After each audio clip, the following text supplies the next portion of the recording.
Episode 9, Joseph and Romane, Treasure Found. Joseph and Romane were playing in the village park, a shady space where the children loved to gather after school. The gentle autumn wind rustled the leaves of the plane trees, and the children's laughter echoed joyfully. Suddenly, Romane stopped dead in front of a bush. Something was shining among the fallen leaves. "Joseph, look! There's something there," she exclaimed, pointing. Joseph approached and bent down to pick up the object. It was a small gold medal, suspended from a thin chain. On the front, an image of the Virgin Mary was finely engraved. "It's very beautiful," he murmured, examining the medal more closely. Romane touched it with her fingertips and nodded.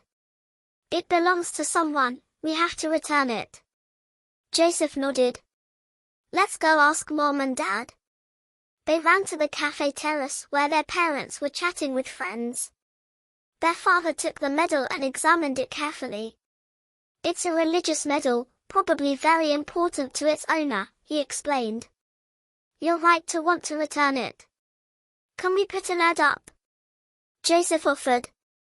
"Yes, but first we'll ask the bakery and the church," their mother suggested. "Perhaps someone lost this medal on their way to communion."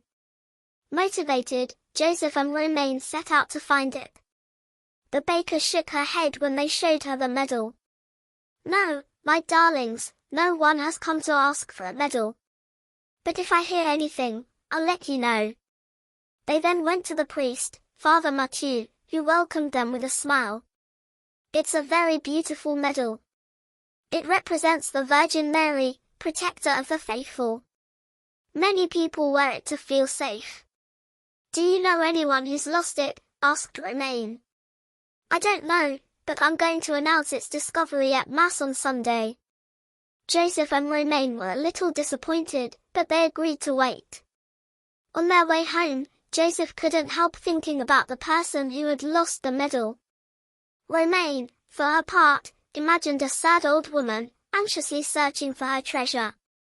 "I hope we find its owner," she murmured, caressing the medal with her fingertips.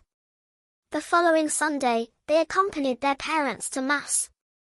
The church was filled with worshippers, and Joseph looked at the faces around him, wondering if any of them were the medal's owner.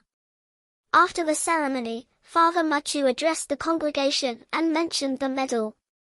An elderly woman sitting in the front row raised her hand, her eyes filled with hope. "It's mine," she said softly. "I lost it when I came to light a candle for my deceased husband." Joseph and Romane approached and handed her the medal. "Thank you, my children," she said with emotion. "This medal has been with me since my baptism. It has great sentimental value." The children exchanged a knowing look. They were happy to have helped someone.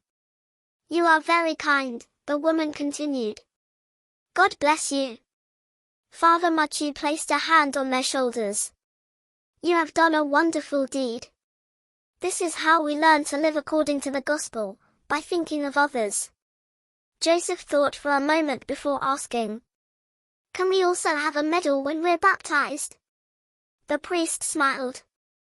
"Of course, and it will stay with you for the rest of your life." On the way back, Romane squeezed her brother's hand. "We did the right thing, didn't we?" "Yes," Joseph replied with a smile. "Helping others is important." Their parents, walking beside them, looked at them proudly. "You showed a big heart today," their mother said. "And a real sense of responsibility," their father added. "You're on the right path."